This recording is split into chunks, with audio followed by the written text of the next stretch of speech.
नमस्कार इंडियन। कैसे हो बच्चों? सब ठीक हो? ऑनलाइन क्लासेस का मज़ा ले रहे हैं? ठीक है। तो आप लोग के लिए ऑनलाइन क्लासेस में थोड़ी बहुत दिक्कतें आ रही होंगी। क्या दिक्कतें? बच्चे बोल रहे हैं कि सर फ़ोटो नहीं आ रहा है, आवाज़ नहीं आ रही है। इन समस्याओं का समाधान करने के लिए सेंटर स्कूल ने कुछ आपके लिए वेबसाइट पर ई वीडियो भी शेयर किए हैं आपके स्कूल टीचर द्वारा, आपके सब्जेक्ट टीचर द्वारा, कि ताकि उनको देख कर भी इन टॉपिकों को क्लियर कर सकते हैं। स्कूल में आने से पहले आप सभी समस्याओं का समाधान कर लीजिए। ठीक है। तो आज के लिए आपके टॉपिक लेके आए हैं इंडो चाइना राष्ट्रवादी आंदोलन। चैप्टर 2 हिस्ट्री का लेके आए हैं इंडो चाइना राष्ट्रवादी आंदोलन। इससे पहले हमने भारत में राष्ट्रवाद आपको दे चुके हैं और यूरोप में भी राष्ट्रवाद की चर्चा कर चुके हैं। चैप्टर 1 और चैप्टर 3 हमने बता दिए हैं। चैप्टर 2 आज लेके आए हैं इंडो चाइना में राष्ट्रवादी आंदोलन। तो शुरुआत करते हैं इनकी इंडो चाइना में राष्ट्रवादी आंदोलन क्या है।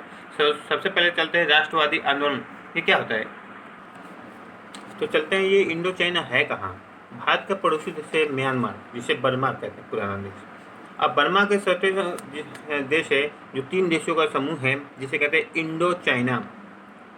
हिंद चीन, हिंद चीन राष्ट्रवादी आंदोलन। ये राष्ट्रवाद क्या है तो चैप्टर 1 में भी और चैप्टर 3 में दोनों में बताया, चैप्टर 2 में भी बताते हैं कि राष्ट्रवाद क्या है। राष्ट्रवाद किसी विशेष भौगोलिक क्षेत्र या सांस्कृतिक क्षेत्र पर रहने वाले लोगों के बीच में व्याप्त एक भावना है। राष्ट्रवाद क्या है? एक भावना है जिसे हमें देश के प्रति जोड़े रखता है और परस्पर प्रेम और एकता को बनाए रखता है। मतलब देश में प्रेम और एकता को बनाने का काम करता है राष्ट्रवाद। तो ये एक आधुनिक विश्व में राजनीतिक पुनर्जागरण का काम करता है। ये आधुनिक विश्व में भी राजनीतिक पुनर्जागरण का काम करता है, उसे कहते हैं राष्ट्रवाद। जिस देश में रहते हैं उस देश की राष्ट्रवाद हर व्यक्ति में होनी चाहिए, राष्ट्रीयता। अगर उस देश में रहते हैं, उस देश के गान नहीं करते, उस देश के लिए आप सोचते नहीं, अपने बारे में सोचते, अगर अपने बारे में ही सोचते रहें तो उस देश का विकास नहीं हो सकता। जब तक से आपका देश का विकास नहीं होता तब तक से आपका विकास नहीं हो सकता है।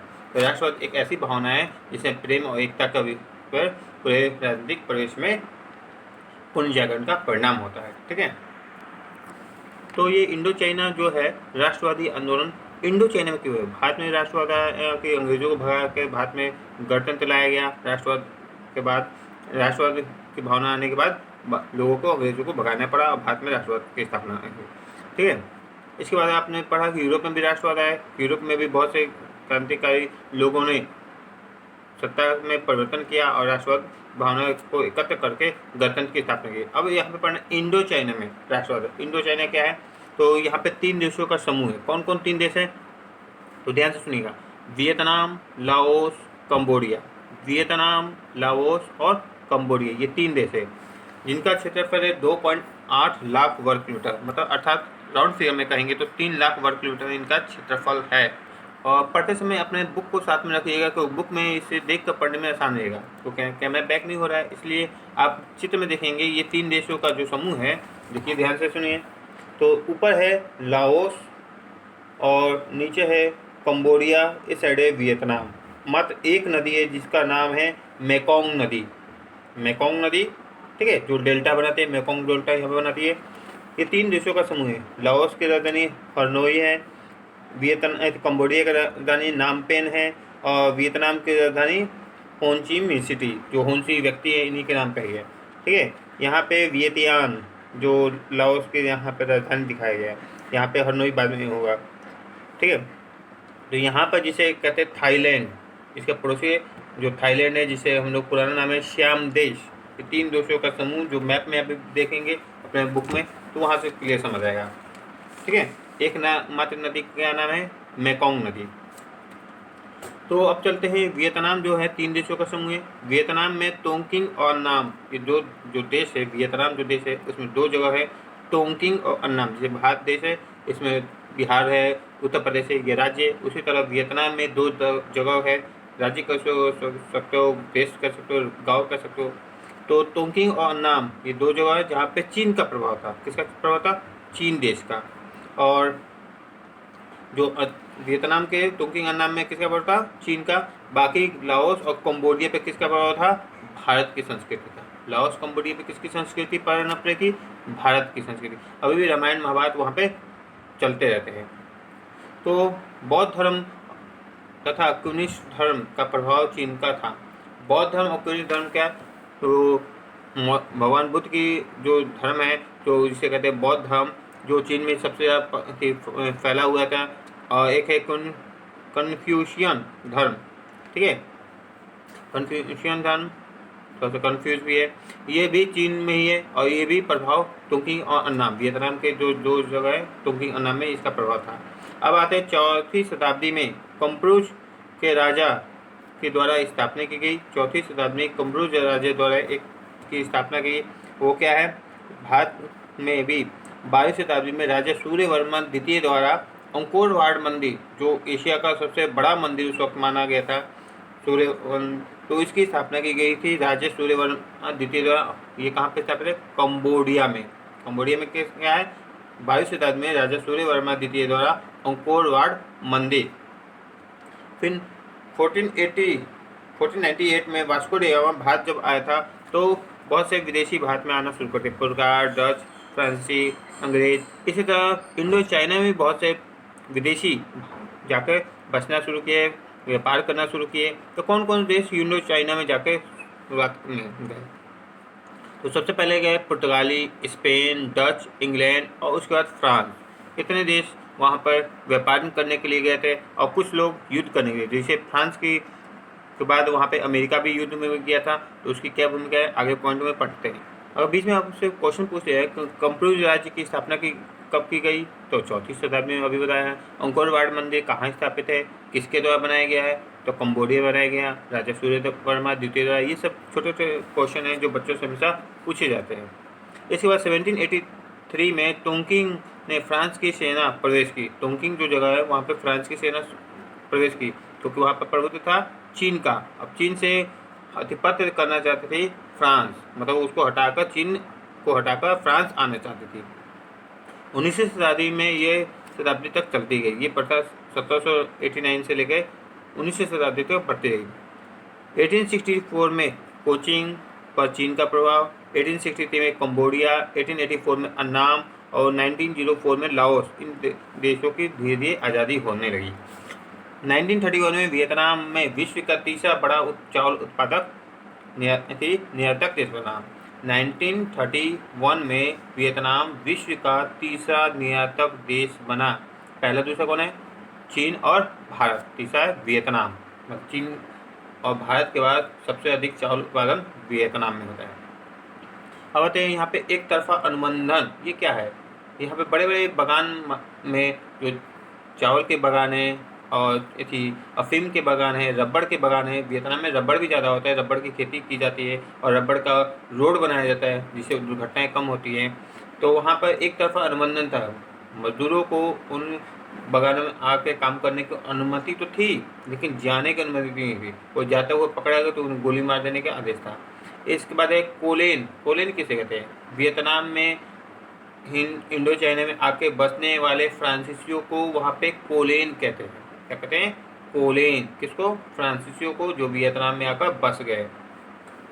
इसके बाद 1903 ईस्वी में फ्रान बुई चाओ ने एक पार्टी की गठन की जिसका कहते हैं तुई तान होई नामक ये क्रांतिकारी संगठन की स्थापना की, जिसके नेता थे कुआंग डी। थोड़ा चाइनीज नाम है, याद करना पड़ेगा। अभी हमने महत्वपूर्ण तथ्यों के जिक्र करे, उसके बाद चलेंगे विषय वस्तु पर कि ये इस टॉपिक में क्या क्या पढ़ना है। अभी हमने इसके सारे महत्वपूर्ण पॉइंटों को एक साथ इकट्ठा कर लिया, उसकी चर्चा कर रहे हैं। इसके बाद फान बुई चाओ ने एक पुस्तक लिखी, the history of the loss of Vietnam, मतलब वियतनाम की कैसे लॉस होते गई, उसको पुस्तक को लिखा फान बुई चाओ। इसके बाद वियतनाम मुक्ति एसोसिएशन की स्थापना की गई क्वान फुई ने। क्वान फुई ने क्या किया, वियतनाम मुक्ति एसोसिएशन, मतलब वियतनाम को मुक्त कराना था फ्रांसीसियों से, तो इसकी स्थापना की गई क्वान फुई होई द्वारा। इसके बाद 1914 में वियतनाम राष्ट्रवादी दल संगठन की स्थापना की गई। 1914 में वियतनाम राष्ट्रवादी दल संगठन की स्थापना की गई। 1990 में चीनी बहिष्कार आंदोलन का जनता ने किया, चीनी सम्मति का जनता ने बहिष्कार कर दिया 1919 में। 1970 में न्यूगेन आई क्विक होन ची मी साम्यवादी का गुट बनाया गया। 1925 में वियतनामी क्रांति दल का गठन किया गया। 1925 में क्या किया, वियतनामी क्रांति दल का गठन। ये सारे पॉइंट पहले इसलिए बता रहे हैं कि जब विषय वस्तु को पढ़ाएंगे उस वक्त आपके जेहन में होगा ये कि ये क्रांति दल किसने गठन किया, कब गठन किया, अब उसके बाद में कहानी आपको शुरू किया जाएगा। इसके बाद जोन गुयन आई ने अन्नामी दल की स्थापना की। 1930 में वियतनाम ने कांग सांग देन अर्थात वियतनाम कम्युनिस्ट पार्टी की स्थापना की गई। कांग सांग देन 1930 में स्थापना की गई। इसके बाद चलते हैं होन ची मी, इनके नाम पे एक सिटी भी है होन ची मी सिटी, जिसे वियतनाम के स्वतंत्रता लीग की स्थापना की, मतलब स्वतंत्रता के लिए इसमें लीग की स्थापना की गई। 1950 से 1976 तक वियतनाम गणराज्य की स्थापना की गई। 6 मार्च 1946 में हनोई में समझौता हुआ फ्रांस और वियतनाम के बीच, हनोई समझौता। होन ची मिन्ह ने गुरिल्ला आंदोलन और वियतनाम में शुरू किया, जिसमें भूल भुलैया मार्ग की तरह गुरिल्ला आंदोलन करते हैं। ये भूल भुलैया मार्ग क्या है उसकी भी चर्चा करेंगे। इसके बाद होहा होहा आंदोलन। होहा होहा आंदोलन बौद्धिक धार्मिक क्रांतिकाली एक आंदोलन है, होहा होहा आंदोलन, जिसके नेता थे हुइन फू सो। 1939 में ये हुआ आंदोलन चला गया। 1939 में ये आंदोलन चला गया। इस आंदोलन का नाम है होहा होहा आंदोलन। इसके नेता कौन है? हुई फू सो, बौद्धिक धार्मिक क्रांतिकारी। इसके बाद 1954 में जिनेवा में एक समझौता हुआ, वियतनाम के 2 गुटों में बट गया, जिसमें वियतनाम बट गया लाओस और कंबोडिया। वियतनाम का हो ची मिन्ह मार्ग हनोई से चल के लाओस, कंबोडिया और दक्षिणी वियतनाम तक जाता था, जिसमें बहुत से मार्ग थे और अंग्रेज जो थे, फ्रांसीसी थे, अमेरिकन थे, तो इन रास्तों को नहीं जानते थे, इनको ध्वस्त भी करते थे। तो इसका रिपेयर करके वियतनामी लोग युद्ध में चालबाजी से उनको परास्त कर देते थे। इसके बाद है एजेंट ऑरेंज, जिसे नापाम। इसके बाद है एजेंट ऑरेंज, एक जहरीला बम है जो रासायनिक जहर के रूप में रासायनिक जहर है, जिसकी चर्चा करेंगे। इसका उपयोग कैसे हुआ, कहाँ किया गया, किसके द्वारा किया गया। इसके बाद है नापाम, एक अग्निवर्मा बम, जिसे गैसोलीन का मिश्रण है, जिसका उपयोग किया गया। तो ये कुल टोटल आपको 20-25 पॉइंट है जिनकी चर्चा हमने किया पार्ट 1 में। अब पार्ट 2 भाग में हम बताएंगे इसको एक एक डिटेल करके कि जो इंडो चाइना में कहानी है वो कहानी क्या है, प्लेग रोग कैसे फैला है, हनोई में कौन कौन से, पेरिस शांति समझौता कब हुआ, ठीक है। तो पूरी कहानी को पार्ट 2 में पढ़े देखिएगा। आज के लिए इतना ही काफ़ी है। धन्यवाद, नमस्कार।